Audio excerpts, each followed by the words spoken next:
ನಮಸ್ಕಾರ, ಬೆಳಗಿನ ವಂದನೆಗಳು. 92.7 ಬಿಗ್ ಎಫ್ಎಂನ ಸುಪ್ರಭಾತಕ್ಕೆ ಸ್ವಾಗತ. ನಾನು ನಿಮ್ಮ ಬಿಗ್ ಮ್ಯೂಸಿಕ್ ಜಾಕಿ ದಿವ್ಯಶ್ರೀ. ಪ್ರತಿದಿನದಂತೆ ಇವತ್ತು ಕೂಡ ನಿಮ್ಮ ಜೊತೆಲಿ ಮಾತಾಡೋದಕ್ಕೆ ನಾನು ಬಂದಾಯ್ತು. ಹೇಗೆ ನಡೀತಾ ಇದೆ ನಿಮ್ಮ ದಿನ? ಬನ್ನಿ ಹಾಗಿದ್ರೆ ನಮ್ಮ ದಿನ ಆರಂಭ ಮಾಡೋಣ ಭಗವಂತನಲ್ಲಿ ಪ್ರಾರ್ಥನೆ ಮಾಡ್ತಾ. ಓಂ ತ್ರಯಂಬಕಂ ಯಜಾಮಹೇ ಸುಗಂಧಿಂ ಪುಷ್ಟಿವರ್ಧನಂ ಉರ್ವಾರುಕಮೇವ ಬಂಧನಾನ್ ಪ್ರತ್ಯೋರ್ಮಕ್ಷೀಯಮಾಮೃತಾತ್. ದೇವರ ಅನುಗ್ರಹ ನಮ್ಮೆಲ್ಲರ ಮೇಲೂ ಸದಾಕಾಲ ಇರಲಿ ಅಂತ ಪ್ರಾರ್ಥನೆ ಮಾಡ್ತಾ ಮಾತಾಡ್ತೀನಿ. ವಾಪಸ್ ಬಂದ್ಮೇಲೆ ನಿಮ್ಮ ಜೊತೆಲಿ ಶ್ರೀ ವೆಂಕಟೇಶ್ವರ ಸುಪ್ರಭಾತ ಎಂದಿನಂತೆ ಮೂಡಿ ಬರ್ತಾ ಇದೆ. ನಮ್ಮ ದಿನ ಒಳ್ಳೆ ರೀತಿಯಲ್ಲಿ ಆರಂಭ ಆಗಬೇಕು ಅಂದ್ರೆ, ಸಕಾರಾತ್ಮಕ ಚಿಂತನೆಗಳು ನಮ್ಮ ಮನಸ್ಸಿನಲ್ಲಿ ಆರಂಭ ಆಗಬೇಕು ಅಂದ್ರೆ ಭಕ್ತಿಗೀತೆಗಳನ್ನ ಕೇಳಬೇಕು ಅಂತ ಪ್ರತಿದಿನ ನಾನು ನಿಮಗೆಲ್ಲ ಹೇಳ್ತಾನೆ ಇರ್ತೀನಿ. ಹಾಗಾಗಿ ನಿಮಗೋಸ್ಕರ MS ಸುಬ್ಬಲಕ್ಷ್ಮಿ ಅವರ ಧ್ವನಿಯಲ್ಲಿ ವೆಂಕಟೇಶ್ವರ ಸುಪ್ರಭಾತ ಮಾತಾಡ್ತೀನಿ. ವಾಪಸ್ ಬಂದ್ಮೇಲೆ ಮಹಾಭಾರತದ ಕಥೆಯ ಬಗ್ಗೆ. ನಿಮ್ಮ music jockey Divyashree 92.7 Big FM ಕೇಳ್ತಾ ಇದ್ದೀರಾ. ಇದು ಸುಪ್ರಭಾತ. ಎಲ್ರಿಗೂ ನಮಸ್ಕಾರ. ಶೋ ಮಾಡ್ತಾ ಇದ್ದೀನಿ ಅಂದ್ಕೊಂಡ್ರಾ? ಖಂಡಿತ ಇಲ್ಲ, ಸುಮ್ಮನೆ ಇದು ಒಂಥರ ಟ್ರಯಲ್ ಮಾಡಿದಷ್ಟೇ.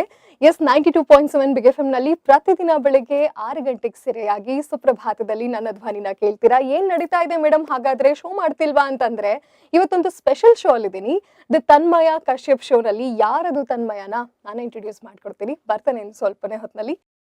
ಸೊ ತನ್ಮಯ ಕಶ್ಯಪ್ ಈಗ ನನ್ನ ಜೊತೆಲಿದ್ದಾರೆ. ಹಾಯ್ ತನ್ಮಯ. ಹಾಯ್ ದಿವ್ಯಶ್ರೀ. ಇವಾಗ ನಾನ್ ನಿಮ್ಮನ್ನ ಇಂಟರ್ವ್ಯೂ ಮಾಡ್ತಿದ್ದೀನೋ ನೀವು ನನ್ನ ಇಂಟರ್ವ್ಯೂ ಮಾಡ್ತಿದ್ದೀರೋ ಗೊತ್ತಾಗ್ತಾ ಇಲ್ಲ. ನನಗೂ ಅದೇ ಕನ್ಫ್ಯೂಸ್ ಆಗ್ತದೆ, ಬಿಕಾಸ್ ಇಂಟ್ರೊಡಕ್ಷನ್ ನೀವೇ ಕೊಟ್ಬಿಟ್ಟಾಯ್ತು. ಸೊ ಏನ್ ಮಾಡೋದು, ಮೈಕ್ ಮುಂದೆ ಬಂತು ಅಂದ್ರೆ ನಮಗೆ ಹಾಗೆ ಯಾರು ನಿಲ್ಸಕ್ಕಾಗಲ್ಲ ಮಾತಾಡೋದು. ಓಕೆ, ಇವಾಗ over to you. Okay, thank you so much. Again welcome to me to Tanmaya Kashyap show. ಹೇಳಿ ದಿವ್ಯಶ್ರೀ ಅವರೇ, ಹೇಗಿದ್ದೀರಾ? ಆಫೀಸ್ ನೋಡಿದ್ರೆ ನಂಗೆ ತುಂಬ ಖುಷಿ ಆಗ್ತದೆ, ತುಂಬ ಎಕ್ಸೈಟೆಡ್ ಆಗ್ತಾ ಇದ್ದೀನಿ. Thank you. ಆ್ಯಂಡ್ ನೀವು RJ ಆಗಬೇಕು ಅಂತ ಯಾವಾಗ ಅನ್ಕೊಂಡ್ರಿ, ಅಥವಾ ಹೇಗೆ ಬಂದ್ರಿ ಈ ಫೀಲ್ಡ್ಗೆ? ಅದು ತುಂಬಾ ದೊಡ್ಡ story. Okay, again short cut ಅಲ್ಲಿ ಹೇಳ್ಬೇಕು ಅಂತಂದ್ರೆ, RJ ಆಗ್ಬೇಕು ಅಂತ ಖಂಡಿತ ನಾನು ಅಂದ್ಕೊಂಡಿರ್ಲಿಲ್ಲ. ಯಾವತ್ತೂ ನನ್ನ ಕನ್ಸಲ್ಲೂ ಅಂದ್ಕೊಂಡಿರ್ಲಿಲ್ಲ. ರೇಡಿಯೋದಲ್ಲಿ ವರ್ಕ್ ಮಾಡ್ಬೇಕು ಅಂತಿತ್ತು, ಏನಾದ್ರು ಬ್ಯಾಕ್ ಎಂಡ್ ಅಲ್ಲಿ ವರ್ಕ್ ಮಾಡೋಣ ಅಂತಿತ್ತು. ರೇಡಿಯೋದಲ್ಲಿ RJ ಆಗಿ ನನ್ನ ಧ್ವನಿನೇ ಫ್ರಂಟ್ ಎಂಡ್ ಅಲ್ಲಿ ಇರಬೇಕು ಅಂತ ಯಾವತ್ತೂ ಅಂದ್ಕೊಂಡಿರ್ಲಿಲ್ಲ. ಸೊ ನಾನು ಒಂದು IT ಕಂಪ್ನಿಲಿ ವರ್ಕ್ ಮಾಡ್ತಾ ಇದ್ದೆ 3 years. 2012 ಇಂದ 2015 ವರೆಗೂ ಬೇರೆ ಕಡೆ ಕೆಲಸ ಮಾಡಿದೆ. ಅಲ್ಲಿ ನನ್ನ ಕ್ಯಾಬ್ ಮೇಟ್ ಒಬ್ರು ಇದ್ರು, ರಘು ಅಂತ ಹೇಳಿ. ಸೊ ಅವ್ರಿಗೆ ನಾನು ಯಾವಾಗ್ಲೂ ಹೇಳ್ತಿದ್ದೆ, ನಂಗೆ ಈ ಕಂಪ್ನಿಗೆ ಬರಕ್ ಇಷ್ಟ ಇಲ್ಲ. ಬೆಳಗ್ಗೆ ಮತ್ತೆ ಕ್ಯಾಬ್ ಬಂದ್ ಪಿಕ್ ಮಾಡುತ್ತೆ, ಆಮೇಲೆ ಕೆಲಸ ಮುಗಿಸು 9 hours ಅಲ್ಲಿ ಕುತ್ಕೊಂಡು ಕಂಪ್ಯೂಟರ್ ಮುಂದೆ ವಾಪಸ್ ಬಾ. ಸೊ ನನ್ನ ಕ್ಯಾಬ್ ಮೇಟಿಗೆ ನಾನು ಯಾವಾಗ್ಲೂ ಹೇಳ್ತಾ ಇದ್ದೆ. ಸೊ ಅವ್ರಿಗೆ ಒಂದ್ಸರಿ ಯಾವುದೋ ನ್ಯೂಸ್ ಚಾನೆಲ್ ಅಲ್ಲಿ ಇಂಟರ್ವ್ಯೂ ಕೊಡೋದಕ್ಕೆ ಹೋಗಿದ್ದೆ. ನಾನು ಸ್ವಲ್ಪ ನ್ಯೂಸ್ ಪ್ರೆಸೆಂಟರ್ ಆಗ್ಬೇಕು ಅಂತ ಇತ್ತು. ಸೊ ಅಲ್ಲಿ ಒಂದು ಪ್ರೈವೇಟ್ ಚಾನೆಲ್ ಅಲ್ಲಿ ಇಂಟರ್ವ್ಯೂ ಮುಗಿಸ್ಕೊಂಡು ಅವ್ರಿಗೆ ಬಂದು ಹೇಳಿದ್ದೆ, ರಘು ಇವತ್ತೊಂದು ಇಂಟರ್ವ್ಯೂ ಕೊಟ್ಟು ಬಂದೆ, ಆಲ್ಮೋಸ್ಟ್ ಆಗತ್ತೆ ಅನ್ಸುತ್ತೆ ಅಂತ. ಅವ್ರು ಅಂದ್ರು, ನಿಂಗೆ ಇಷ್ಟ ಇದೆಯಾ ಮೀಡಿಯಾದಲ್ಲಿ? ಹಾಗಾದ್ರೆ ನನ್ನ ತಂಗಿನೂ ವರ್ಕ್ ಮಾಡ್ತಾ ಇದ್ದಾಳು, ರೇಡಿಯೋ ಕಂಪ್ನಿಲಿ ವರ್ಕ್ ಮಾಡ್ತಾ ಇದ್ದಾಳೆ, ಸೊ ನಾನು ನಿನಗೆ ಲೀಡ್ ಕೊಡ್ತೀನಿ ಅಂತ. ಸೊ ಅವ್ರ ತಂಗಿ ರೂಪಾ ಅಂತ ಹೇಳಿ.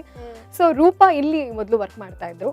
ಸೊ ಅವ್ರು ನನಗೆ ಇಮಿಡಿಯೇಟ್ ಆಗಿ ಕಾಲ್ ಮಾಡಿ ಮಾತಾಡಿ, ಒಂಥರ ಡೆಲಿಬ್ರೇಟ್ಲಿ ಹುಡುಕ್ತಾ ಇದ್ದಾರೆ, ಡಿವೋಷನಲ್ ಜಾಕಿ ಬೇಕಾಗಿದೆ, ಫ್ರೆಶರ್ ಬೇಕು ಅವ್ರಿಗೆ, ರೇಡಿಯೋ ಎಕ್ಸ್ಪೀರಿಯನ್ಸ್ ಇಲ್ಲೇ ಇರೋರೇ ಬೇಕು ಅಂತ ನೋಡ್ತಿದ್ದಾರೆ ಅಂತ. ಸೊ ರೈಟ್ ಟೈಮ್ ಅಂತ ಅನ್ಸುತ್ತೆ, ಎಲ್ಲದಕ್ಕೂ ಕಾಲ ಕೂಡ ಬರ್ಬೇಕಲ್ಲ. ನಾನು ನೋಡ್ತಾ ಇದ್ದೆ, ಅವರು ಅಷ್ಟೊತ್ತಿಗೆ ಹುಡುಕ್ತಾ ಇದ್ರು. ಸೊ ಜಾಯ್ನ್ ಆದ ತಕ್ಷಣ ಒಂದು ವಾರದಲ್ಲೇ ಬಂದು ಇಂಟರ್ವ್ಯೂ ಕೊಟ್ಟಿದ್ದು, ಒಂದು ವಾರದಲ್ಲೇ ಸೆಲೆಕ್ಟ್ ಆಗಿ. ಹೇಗೆ ಈಗ ಸಿನಿಮಾದವರು, ಸೀರಿಯಲ್ ಅವರು ಅಂದ್ರೆ ಒಂದು ಸ್ಕ್ರೀನ್ ಟೆಸ್ಟ್ ಇರುತ್ತೆ, ಒಂದು ಆಡಿಷನ್ ಅಂತ ಇರುತ್ತೆ. ಇದಕ್ಕೂ ಆಡಿಷನ್ ಇರತ್ತಾ ಹೇಗೆ? ಆಡಿಷನ್ ಅಂತ ಎಕ್ಸಾಕ್ಟ್ ಆಗಿ ಇರಲ್ಲ. ಅಂದ್ರೆ ಏನ್ ಹೇಳ್ಬೇಕು ಅಂದ್ರೆ, ರೇಡಿಯೋದಲ್ಲಿ ಓಪನಿಂಗ್ಸ್ ಬರೋದೇ ತುಂಬಾ ಕಡಿಮೆ.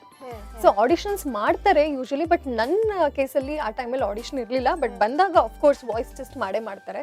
ಸೊ ಅವ್ರಿಗೆ ವಾಯ್ಸ್ ಇಷ್ಟ ಆದ್ಮೇಲೆ ಆಮೇಲೆ ಇಂಟರ್ವ್ಯೂಸು, ಮ್ಯಾನೇಜ್ಮೆಂಟು, HR ಅಂತೆಲ್ಲ ಇನ್ವಾಲ್ವ್ ಆಗುತ್ತೆ. ಸೊ ಬಂದಾಗ ನನ್ನ ಧ್ವನಿ ಕೇಳಿದ್ರು, ಕನ್ನಡ ಸ್ಪಷ್ಟತೆ ಬೇಕಿತ್ತು ಅವರಿಗೆ. ಆಮೇಲೆ ಇದು ದೇವರ ಬಗ್ಗೆ ಭಕ್ತಿ ಒಂದು ಶೋ ಆಗಿರೋದ್ರಿಂದ, ಡಿವೋಷನಲ್ ಶೋ ಆಗಿರೋದ್ರಿಂದ ಅದಕ್ಕೆ ಬಗ್ಗೆ ಒಂದು ಸ್ವಲ್ಪ ಟಚ್ ಇರುವಂತವ್ರೆ ಬೇಕಿತ್ತು ಅವರಿಗೆ. ಸೊ ಹಾಗಾಗಿ ನನ್ನ ಬಗ್ಗೆ ಅವರು ಇಂಟ್ರೊಡಕ್ಷನ್ ಕೇಳಿದಾಗ ದೇ ಥಾಟ್ ಒಂದ್ ಸ್ವಲ್ಪ ಇವಳನ್ನ ಮೌಲ್ಡ್ ಮಾಡ್ಬೋದು ಅಂತ ಹೇಳಿ ತಗೊಂಡ್ರು. ಎಷ್ಟು ದಿನ ಟ್ರೈನಿಂಗ್ ಇತ್ತು? ಟ್ರೈನಿಂಗ್ ಇರತ್ತಾ ಇದಕ್ಕೆ? ಟ್ರೈನಿಂಗ್ ಅಫ್ಕೋರ್ಸ್ ಇರುತ್ತೆ, ಯಾಕಂದ್ರೆ ನನಗೇನು ಗೊತ್ತಿಲ್ಲ ಅಲ್ವಾ ಇಲ್ಲಿ. ನನಗೆ ಈ ಕನ್ಸೋಲ್, ಮೈಕ್ ಏನು ಗೊತ್ತಿರಲ್ಲ ಯೂಸ್ ಮಾಡೋದು ಏನು. I had no clue about it. So 1 month ಆಯ್ತು ನಾನು ಜಾಯ್ನ್ ಆಗಿದ್ದು, November 2015 ಅಲ್ಲಿ. ಸೊ ಡಿಸೆಂಬರ್ ವರ್ಗೂ ನನಗೆ ಎಲ್ಲ ಟ್ರೈನಿಂಗ್ ಕೊಟ್ರು. ಎಲ್ಲ ಸೀನಿಯರ್ ಆರ್ಟಿಸ್ಟ್ಗಳ ಜೊತೆ ಕೂತ್ಕೊಂಡು ನಾನು ಅವ್ರ ಶೋ ಮಾಡುವಾಗ ಇಲ್ಲೇ ಬೆಳಗ್ಗೆ 7 ಗಂಟೆಗೆ ಬಂದು ಅವ್ರ ಶೋನೆಲ್ಲ ನೋಡ್ತಾ ಇದ್ದೆ, ಹೇಗ್ ಮಾಡ್ತಾರೆ, ಹೇಗ್ ಮಾತಾಡ್ತಾರೆ ಅಂತ. ಟ್ರೈನಿಂಗಿಗೂ ಬೇರೆ ಕಡೆ ಕಳಿಸಿದ್ರು, ಔಟ್ ಆಫ್ ಸಿಟಿ ನಮ್ಮ ಮೇನ್ ಬ್ರಾಂಚಿಗೆ ಕಳಿಸಿದ್ರು.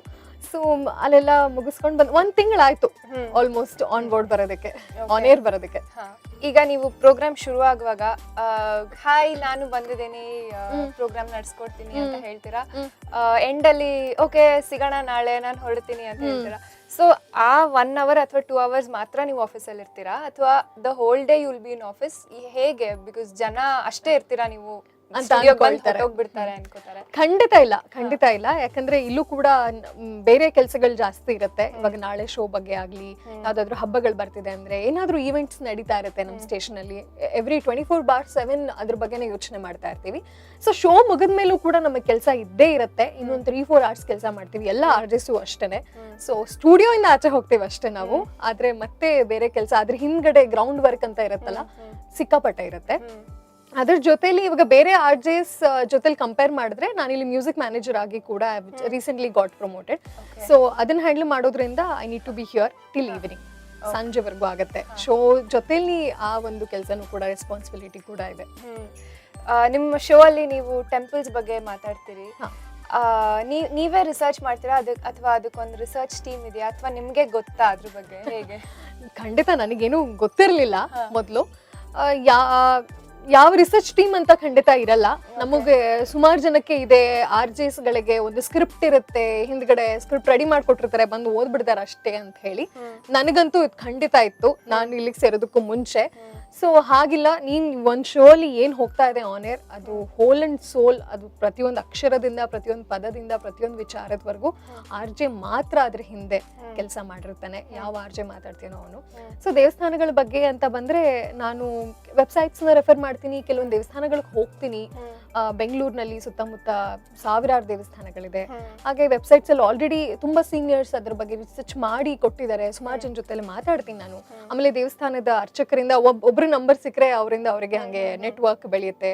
ಫೋನ್ ಮಾಡಿ ಕೆಲವೊಮ್ಮೆ ತಗೋತೀನಿ, ಕೆಲವೊಮ್ಮೆ ಆನ್ ಗ್ರೌಂಡ್ ಹೋಗ್ಬಿಟ್ಟು ವಿಸಿಟ್ ಮಾಡ್ತೀನಿ. ಓಕೆ, ಈಗ ನೀವು ಟ್ರಾಫಿಕ್ ಅಪ್ಡೇಟ್ಸ್ ಅಂತ ಕೊಡ್ತೀರಾ ನಿಮ್ಮ ಸ್ಟೇಷನ್ ಅಲ್ಲಿ. ಹೇಗೆ ಸಿಗುತ್ತೆ ಅದು? ನೀವು ಗೂಗಲ್ ಮ್ಯಾಪ್ಸ್ ಹಾಕೊಂಡು ನೋಡ್ತೀರಾ, ಅಥವಾ ಅದಕ್ಕೆ ಅಂತಾನೆ ಒಬ್ರು ಇರ್ತಾರಾ? ಟ್ರಾಫಿಕ್ ಅಪ್ಡೇಟ್ ಬೇಸಿಕಲಿ ನನ್ ಶೋ ಅಲ್ಲಿ ಎಕ್ಸಾಕ್ಟ್ ಆಗಿ ಕೊಡೋದಿಲ್ಲ.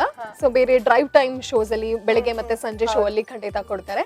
ಸೊ ಟ್ರಾಫಿಕ್ ಅಪ್ಡೇಟ್ ಅದ್ ಹೇಗೆ ಅಂದ್ರೆ, ಪೊಲೀಸ್ ಡಿಪಾರ್ಟ್ಮೆಂಟ್ ಇಂದ ನಮಗೆ ಸಪೋರ್ಟ್ ಇದೆ, ಒಂದು ಡಿಫ್ರೆಂಟ್ ಟೀಮ್ ಇದೆ ಅವ್ರಿಗೆ, ಥರ್ಡ್ ಪಾರ್ಟಿ ವೆಂಡರ್ಸ್ ಇದಾರೆ ಅವ್ರಿಗೆ. ಸೊ ಥ್ರೂ ಅವರಿಂದ ನಮಗೆ we have A WhatsApp group. So ಎಲ್ಲಾ ಆರ್ಜೆಸ್ ಅಂದ್ರೆ ನಾಟ್ ಓನ್ಲಿ ಬಿಗ್ FM, ಎಲ್ಲಾ ಸ್ಟೇಷನ್ ಆರ್ಜೆಸ್ ಕೂಡ ಒಂದು ಗ್ರೂಪ್ ಅಲ್ಲಿ ಇದೆ. ಸೊ ಅವರು they keep sending us messages. So ಎಲ್ಲಿ ಏನೋ ಗಾಡಿ ಬ್ರೇಕ್ ಡೌನ್ ಆಯ್ತು ಅಂದ್ರೆ, BMTC ಎಲ್ಲರೂ ಸ್ಟಕ್ ಆಗಿದ್ರೆ, ಸೊ ಎಲ್ಲಾ ರೀತಿಯ ಮೆಸೇಜಸ್ ನ ಅವ್ರು ನಮಗೆ ಅಪ್ಡೇಟ್ ಮಾಡ್ತಾನೆ ಇರ್ತಾರೆ 24/7.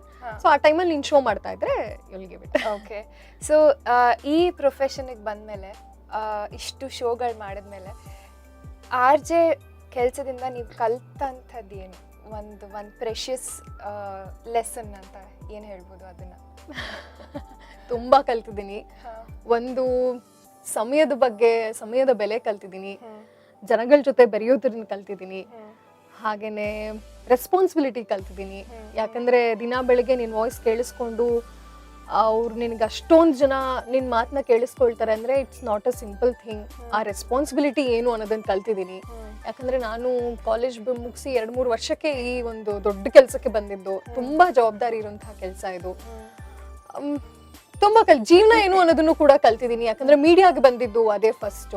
ಈಗ ಟೆಲಿವಿಷನ್ ಅಲ್ಲಾಗ್ಲಿ ಮತ್ತೊಂದ್ರಲ್ಲಾಗ್ಲಿ ನಮ್ಗೆ TRP ಅಂತ ಸಿಗತ್ತೆ. ಸೊ ಇಷ್ಟು ಜನ ನೋಡ್ತಿದ್ದಾರೆ, ಈ ಸ್ಲಾಟ್ ಅಲ್ಲಿ ಇಷ್ಟು ವ್ಯೂವರ್ಸ್ ಇದಾರೆ ಅಂತ.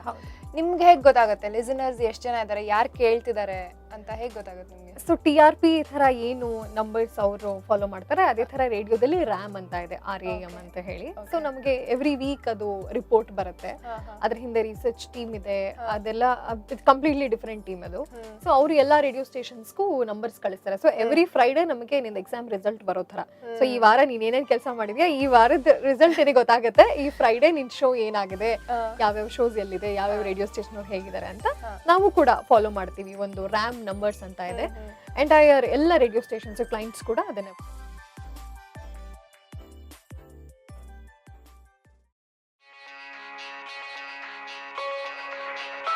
ಇದು ತನ್ಮಯ ಕಶ್ಯಪ್.